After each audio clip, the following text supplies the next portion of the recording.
Bueno, ahora que ya vimos todo lo básico, pasemos al tratamiento. Hay que empezar diciendo que, en primera, todos estos fármacos no curan las epilepsias, sino que actúan de modo profiláctico.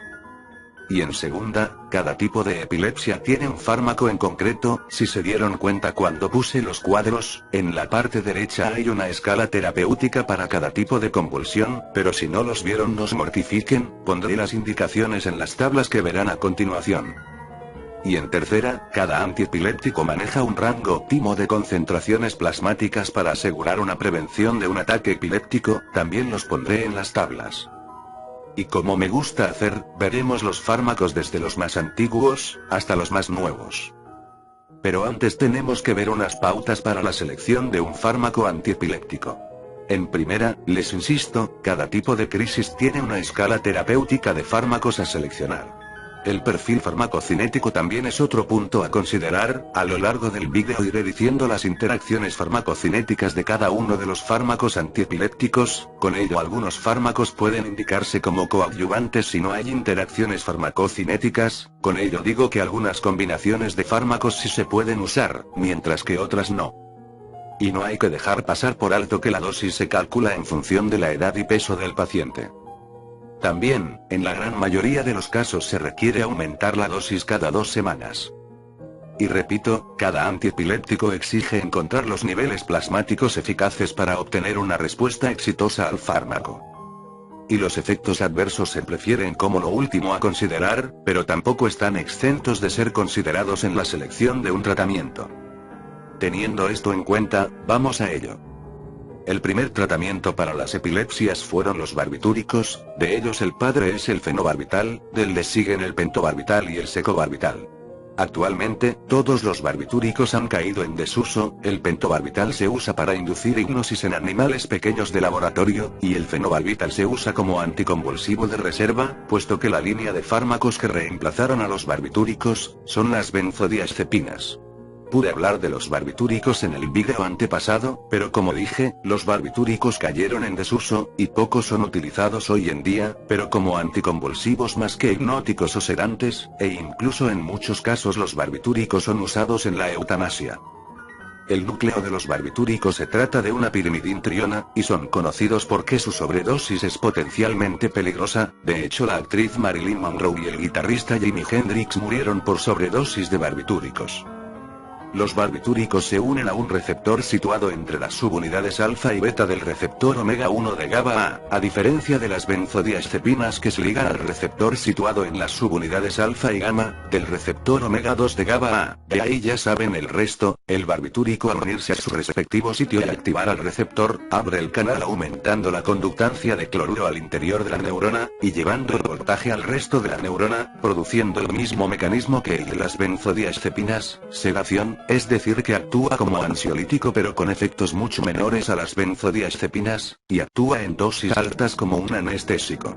Y el aspecto fundamental y el que diferencia a los barbitúricos de las benzodiazepinas es que los barbitúricos bloquean a los receptores AMPA, ya saben, un receptor de glutamato, con ello interrumpiendo la neurotransmisión glutamatérgica, y así deprimiendo la neurona, cosa que las benzodiazepinas no hacen como ya vimos en el vídeo antepasado. Aparte, otro rasgo que diferencia a los barbitúricos de las benzodiazepinas, es que suprimen el sueño MOR, a diferencia de las benzodiazepinas que disminuyen el sueño MOR, y prolongan el sueño no MOR. Como dije, de todos los barbitúricos el único usado en las epilepsias es el fenobarbital, se usa para todo tipo de convulsiones, excepto las de ausencia, como fármaco de reserva en caso de que otros como la gabapentina no den resultados notables. Y aparte, creo que el fenobarbital es el antiepiléptico más barato de todos los que existen actualmente en el mercado. Y como dije, aquí en la tabla están señaladas las concentraciones plasmáticas óptimas para cada antiepiléptico. Está de más decir que pasando de estas se llegan a niveles tóxicos, pero si aún así no hay una notable profilaxis de las epilepsias, es mejor cambiar a otro fármaco.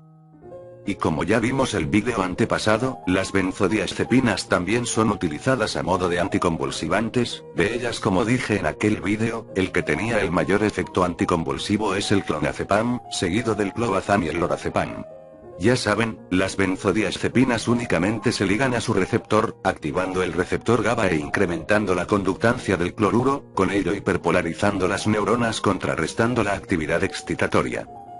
Y bueno, la biodisponibilidad de las benzodiazepinas es mayor a la de los barbitúricos, de modo que como ven en la gráfica, en los barbitúricos se necesita más dosis para producir efecto. Y otro rasgo notable, es que la dosis mayor de fenobarbital, se debe a que este no tiene buena llegada a los tejidos, cosa que sí tienen las benzodiazepinas. Y cabe resaltar algo que se me estaba olvidando, como ya dijimos en el vídeo pasado, las benzodiazepinas tienen cierto grado de causar dependencia, con los barbitúricos esto es más serio, los barbitúricos tienen mayor probabilidad de causar dependencia, con ello, el organismo tiene menor tolerancia a ellos. Las benzodiazepinas, pero ya no hablando del clonazepam, sino de las más rápidas como el lorazepam, que es el que tienen a la mano en todas las unidades de urgencias médicas, ya que como ven tiene una vida media menor a la de las otras benzodiazepinas, por ello es quizás la benzodiazepina más rápida, aparte que debido a que no tiene interacciones farmacológicas a considerar, se puede usar junto con otros antiepilépticos parenterales para tratar estados epilépticos, es decir, epilepsias con más de 5 minutos de duración. En la película Manos Milagrosas, aparece una niña con un estado epiléptico, producto de la encefalitis de Rasmussen. En la película mencionan que a la niña le dieron más de 35 fármacos antiepilépticos, y por ello no hubo más remedio que quitarle la fracción de su cerebro que ocasionaba la crisis. Aquí les dejo una pequeña escala terapéutica para el uso de anticonvulsivos en el estado epiléptico. Como ven, la de oro es el lorazepam, y si no hay respuesta, se puede administrar junto con otros fármacos para potenciar el efecto anticonvulsivo y neutralizar el estado epiléptico. Bueno, ya nos quedan 3 fármacos antiepilépticos de primera generación, el más conocido de ellos es la fenitoína. La fenitoína ejerce actividad anticonvulsiva sin producir depresión del sistema nervioso central al grado de las benzodiazepinas o los barbitúricos, ya que inhibe tanto a los canales de sodio como los de calcio, los cuales como vimos son el primer mecanismo del potencial de acción, y al inhibir la apertura de canales de calcio, se reduce la liberación de neurotransmisores excitatorios, sobre todo del glutamato. La fenitoína se prefiere usar empíricamente, si no se quiere usar el fenobarbital y se prefiere usar la fenitoína se puede hacer. Y cabe mencionar también que la fenitoína es uno de los pocos fármacos cuya velocidad de eliminación varía con la concentración, es decir, que la velocidad no es lineal, y también, la semivida plasmática aumenta desproporcionadamente a medida que se incrementa la dosis.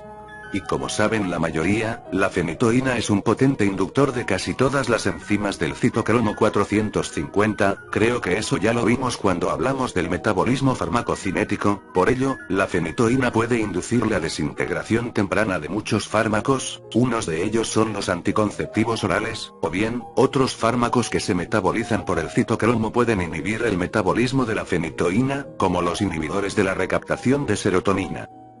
Del mismo modo que con el fenobarbital, se necesitan dosis diarias de fenitoína mayores y más frecuentes para mantener niveles terapéuticos en algunos pacientes. Probablemente por las diferencias en la composición del cuerpo, absorción, tamaño relativo de los órganos, distribución y metabolismo de la droga más rápidos. Y si se preguntan, la fenitoína solo existe en forma oral porque se absorbe muy poco por vía parenteral, por eso se introdujo un profármaco, la fosfenitoína. Bueno, para que no se me revuelvan, la fosfenitoína se convierte a fenitoína, y por ello la fosfenitoína se usa parenteralmente con muy buenos resultados, ya que se dice que 150 miligramos de fosfenitoína producen 100 miligramos de fenitoína. Tenemos también a la primidona, que es la forma primaria del fenobarbital, esto quiere decir que la primidona es metabolizada a fenobarbital. Y tal como su sucesor, la primidona actúa ligándose a la subunidad de los barbitúricos en el receptor de GABA, así permitiendo el flujo de cloruro al interior. La única diferencia es que el tiempo en que mantiene abierto el canal es más prolongado, aparte que por su unión a proteínas más baja que la del fenobarbital, es mejor tolerado por los niños, por lo que la primidona se prefiere usar, a modo de una escala terapéutica, antes que el fenobarbital. Ya la fenitoína se dejará como opción de reserva. El último de los antiepilépticos de primera generación es la etosuximida, un fármaco importante para el tratamiento de crisis de ausencia, puesto que ningún otro fármaco sirve para este tipo de crisis, a excepción del clonazepam que apenas se está comprobando que también ayuda en crisis de ausencia. La etosuximida reduce las corrientes de calcio de umbral bajo, mejor conocidas como corrientes tipo T, en las neuronas talámicas, y ya deben saber que el tálamo tiene una función muy importante en la generación de las espigas y ondas en un electroencefalograma, características de las crisis de ausencia.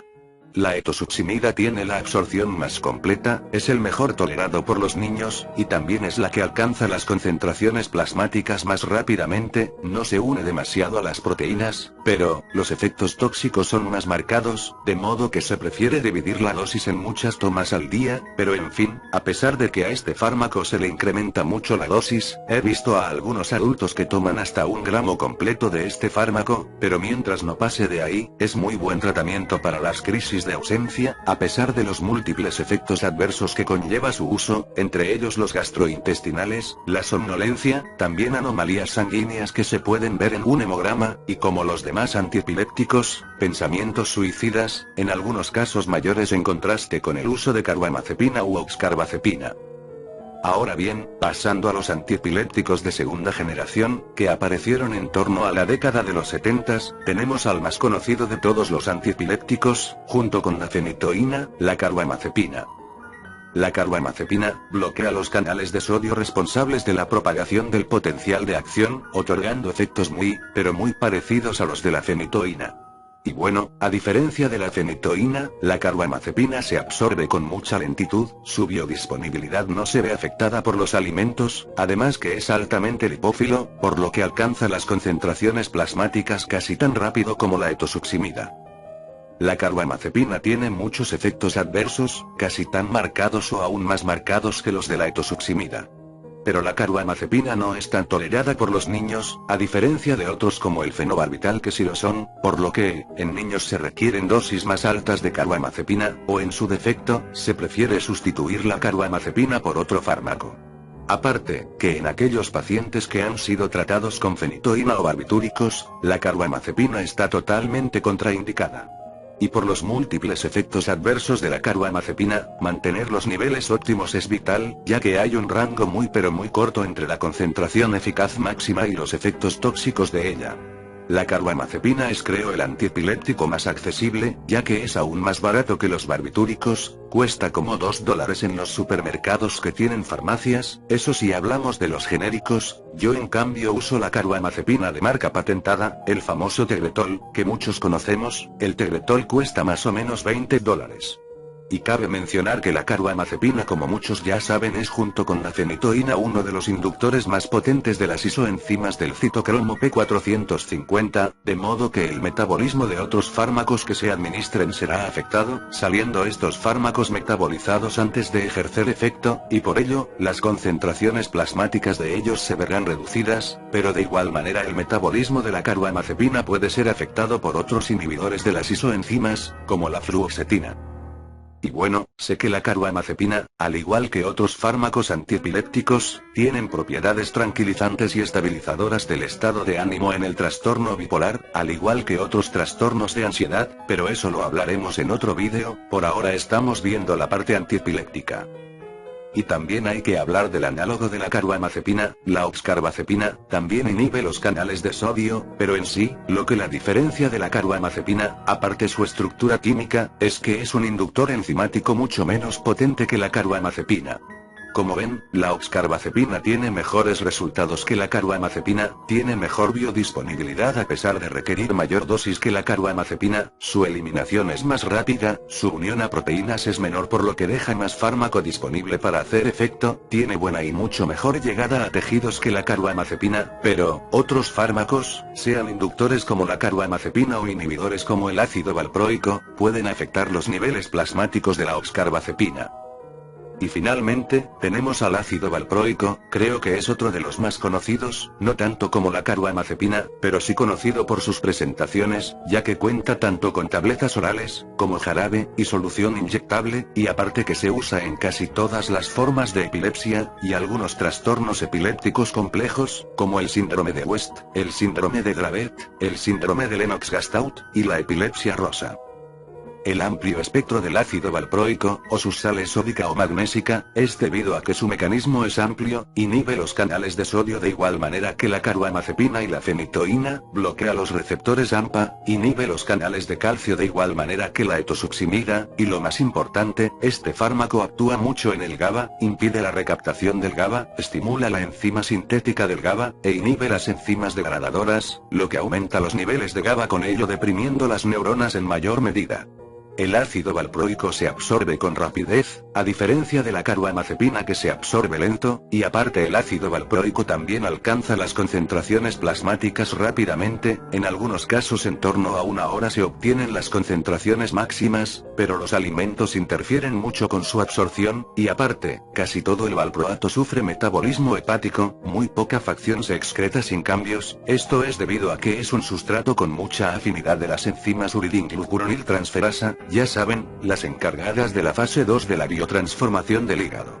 Y aparte, cabe mencionar que el ácido valproico, a diferencia de la carbamazepina y la fenitoína que son inductores potentes de las enzimas metabólicas tanto los citocromos como las transferasas, es un inhibidor fuerte de ambas enzimas, por lo que se tienen que tener en cuenta sus interacciones medicamentosas, que explicaré al finalizar este vídeo. Ya terminamos con los antiepilépticos clásicos, ahora veamos los más nuevos.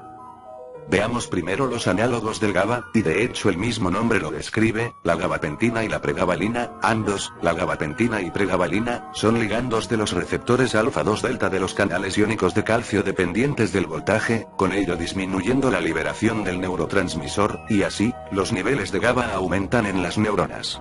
En la parte farmacocinética, las enzimas hepáticas no transforman los análogos del GABA, por lo que estos dos se excretan como fármacos inalterados, aparte que ellos no se unen a proteínas plasmáticas, aun a pesar de eso su volumen de distribución tiene poco que decir. Pero cabe resaltar la altísima diferencia de biodisponibilidad entre la pregabalina, la cual es casi 100, y la gabapentina, que es mucho menor. Ambos se pueden administrar sin temor a que los alimentos afecten la biodisponibilidad. Ambos son muy liposolubles, son los antiepilépticos más liposolubles, y esto se ve reflejado en su vida media y eliminación rápida. Y otro aspecto muy resaltante es que ellos carecen de interacciones con otros antiepilépticos, tampoco existe una concentración plasmática eficaz de monitoreo como ven en la tabla también, por lo que estos se suelen dejar como coadyuvantes de otros antiepilépticos, para así lograr mejores resultados en crisis epilépticas de difícil manejo. Se dice que el efecto terapéutico de 900 miligramos de gabapentina es equivalente a 600 miligramos de carbamazepina, pero en algunos casos la dosis puede subir hasta 1800 o incluso 2000 miligramos de gabapentina. Y otro punto importante, como ven en la tabla, solo están indicados en las crisis focales. Y creo yo, que estos como implican más dosis, son los antiepilépticos más caros, junto con el levetiracetam. Ahora, vayamos con la lamotrigina, también actúa bloqueando los canales de sodio, al igual que la carbamazepina, la fenitoína y el ácido valproico, pero tiene un plus, es que la lamotrigina también inhibe la liberación de glutamato, por lo que otorga un efecto antiepiléptico mucho mayor a los de la carbamazepina o la fenitoína. Por lo que, también es de gran ayuda en las crisis parciales, y las tónico-clónicas, sobre todo en aquellos donde la carbamazepina o la fenitoína han fallado, o está desaconsejado el uso de ellos en adultos. También se puede usar en las crisis de ausencia, siempre y cuando sean atípicas, o se necesite de un coadyuvante para obtener mayores efectos. También es usado en crisis epilépticas complejas, como las del síndrome de Lennox-Gastaut, por lo que estamos hablando de que la lamotrigina es junto con el valproato uno de los antiepilépticos considerados como de amplio espectro, bueno, de los que hemos visto hasta ahora, todavía quedan de ver más. La lamotrigina también es uno de los pocos fármacos con la absorción más cercana a la completa, también es una de las más rápidas en alcanzar las concentraciones plasmáticas, no se une mucho a las proteínas plasmáticas, lo que deja gran parte del fármaco para ejercer efecto, es metabolizada no por los citocromos, sino por las enzimas de glucuronidación. Tenemos ahora al levetiracetam, actúa, al igual que los análogos del GABA, en el flujo de calcio, más precisamente se une a la proteína SV2A, con ello reduciendo la liberación del calcio, y disminuyendo la salida del GABA, para que éste aumente en las neuronas. Al igual que la lamotrigina, el levetiracetam se absorbe casi completamente, eso refleja también una biodisponibilidad elevada, no se une mucho a las proteínas plasmáticas, no implica biotransformación, por lo que inhibidores como el ácido valproico o inductores como la fenitoína o la carbamazepina, no afectarán las concentraciones del levetiracetam, y aparte de ello, no hay otras interacciones con otros antiepilépticos. El levetiracetam es el anticonvulsivo más caro que se conoce, las tabletas de 500 miligramos pueden costar hasta $35 americanos, conviertan eso a la moneda de su país para que vean lo caro que está. Sigamos con el topiramato, muy conocido en las epilepsias infantiles por su amplio espectro de acción, está indicado en casi todos los tipos de crisis epilépticas, excepto las de ausencia. Por lo que, en términos comparativos, el topiramato es equivalente al valproato y la carbamazepina en los niños, se puede usar junto con el valproato para tratar crisis de difícil manejo, o que no hayan respondido a otros tratamientos. El topiramato también es de mecanismo extendido, inhibe las corrientes de sodio, de forma similar a la carbamazepina y la fenitoína, inhibe a los receptores AMPA y los receptores de kainato, los cuales son como ya sabemos receptores del glutamato, y activa a los receptores de GABA de igual manera que las benzodiazepinas o los barbitúricos. Y como los demás antiepilépticos, se une a proteínas plasmáticas muy poco, aparte que como no es sustrato de casi ninguna enzima de los citocromos, pero sí de las enzimas de fase 2, por lo que casi es excretado sin cambios, lo único malo es su biodisponibilidad algo más baja que los antiepilépticos, pero más alta que la de la carbamazepina.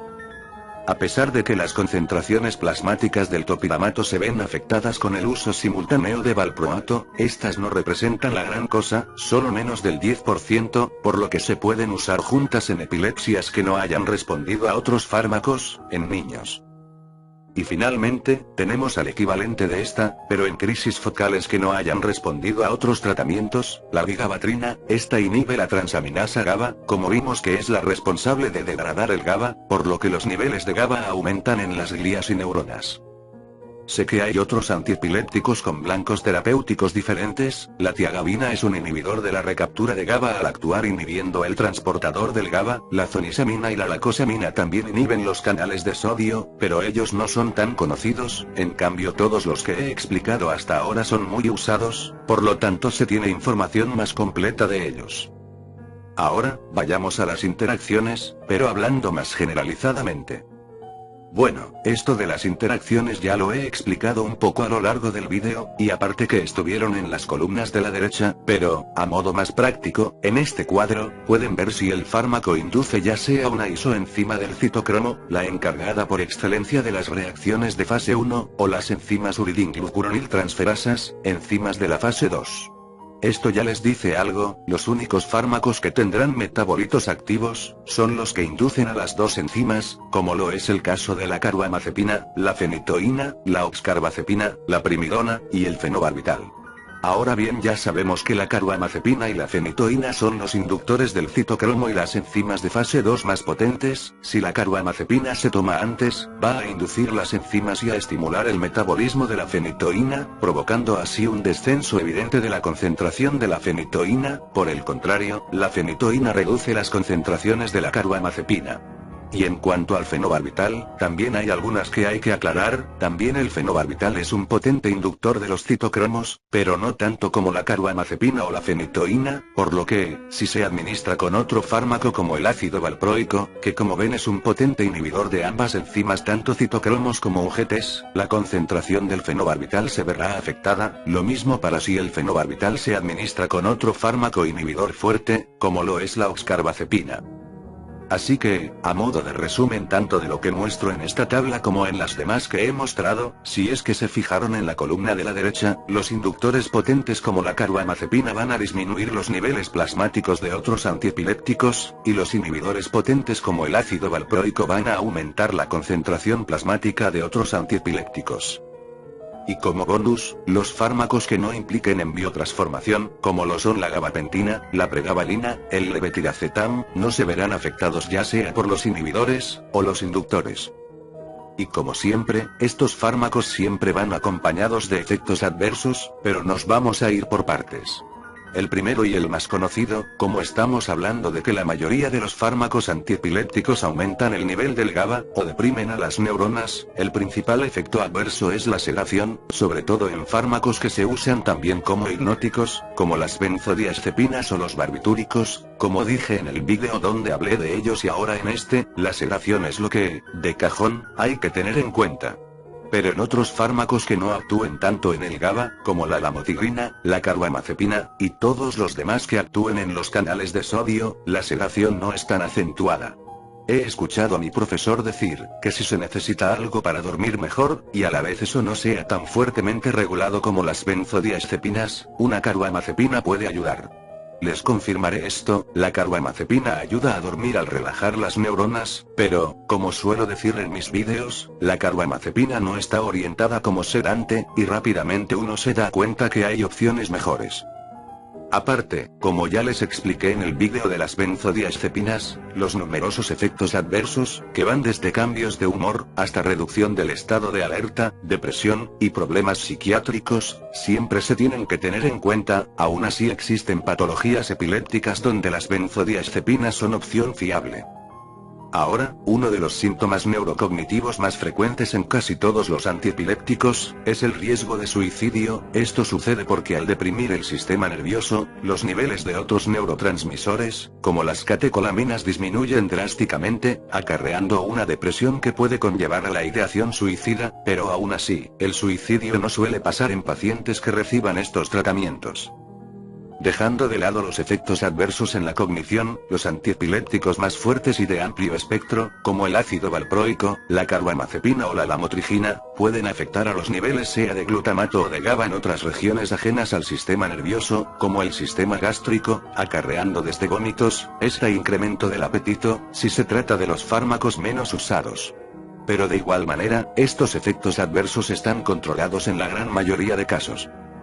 Y otro efecto muy frecuente, son los cambios en las concentraciones séricas de sodio, enzimas hepáticas, vitamina D, descompensación en las células sanguíneas con agranulocitosis. Esto suele suceder mucho con los inhibidores de los canales de sodio, por ello además de controlar las concentraciones séricas de ellos, también se tiene que monitorear cuidadosamente los parámetros celulares o químicos sanguíneos. Y no hay que dejar de lado las reacciones inmunológicas presentes en la mayoría de fármacos, que conllevan a un eritema multiforme, conocido como el síndrome de Stevens-Johnson. Por ello, los pacientes sensibles a los antiepilépticos, obviamente tienen menos opciones terapéuticas. Y en contra, la carbamazepina junto con los demás antiepilépticos que inhiben los canales de sodio del potencial de acción, como implica en la producción una lenta respuesta por parte del sistema nervioso central, uno de los efectos es la sensación de mareo. Y luego de ver todos los antiepilépticos en uso, también se tienen que seguir pautas y consideraciones para indicarlos, a pesar de que muchos de ellos están indicados para un tipo de crisis en particular, pero en fin, las indicaciones y contraindicaciones ahí estuvieron en los cuadros. La mejor manera de lograr periodos prolongados sin convulsiones con el menor riesgo de efectos secundarios, es establecer el diagnóstico oportuno y administrar el tratamiento inmediato de los trastornos convulsivos con un solo fármaco apropiado, es decir, si un solo fármaco ha tenido éxito en contrarrestar las convulsiones está más que bien, pero si no, se prefiere cambiar a otro de reserva, pero igual, si se quiere usar de forma empírica uno de reserva o primera opción se puede hacer. En fin, como dije, primero hay que probar usando un solo fármaco, antes que optar a usar dos de ellos. Generalmente el 70% de los pacientes responden bien al tratamiento con un solo fármaco, y el otro 30% se requiere de una politerapia, es decir, combinar dos o más fármacos. En caso de una politerapia, conviene seleccionar dos fármacos que actúen por mecanismos distintos, en lugar de uno solo. Pero aún así, sigue habiendo una diminuta minoría de pacientes que no respondan a la politerapia, por lo que a ellos no les quedará de otra más que el tratamiento quirúrgico. Pero regresando a los fármacos, y su posibilidad de una retirada, la probabilidad de que las convulsiones recurran en el siguiente año, es similar al riesgo de que aparezca una reacción farmacológica tan grave como para que se deba suspender el fármaco. Si el paciente cumple con el fármaco seleccionado en la dosis máxima tolerada, las convulsiones desaparecen en cerca del 50% de los casos. Si se confirma que el paciente ha cumplido con su tratamiento, y aún así las convulsiones persisten, se busca otro fármaco. También es importante el seguimiento a largo plazo con exploraciones neurológicas, y quizá electroencefalograma y estudios de imágenes. Lo más importante para que el tratamiento tenga éxito, es la observancia del paciente, ya que la causa más frecuente del fracaso terapéutico con los anticonvulsivos, es el incumplimiento terapéutico. Con esto quiero dejar en claro que la terapia con anticonvulsivos requiere un muy estricto control por parte del paciente y demás personas que le ayuden a administrar el tratamiento. Ahora, la suspensión del tratamiento una vez exitoso este. Una vez que se inician, los anticonvulsivos se continúan cuando menos durante 2 años. Si el paciente no presenta convulsiones durante 2 años, el tratamiento se reduce y suspende en forma gradual. Les dejo un resumen de todo el vídeo, siempre lo hago. En fin, si es necesario vuelvan a reproducir el vídeo, ya que he procurado ser lo más rápido y breve posible, a pesar de haberme aventado casi media hora de puros antiepilépticos. Y bueno, esto es todo lo que hay que saber de la parte farmacológica. Con esto cierro con broche de oro esta serie de vídeos dedicados a hablar de la farmacología del sistema nervioso central.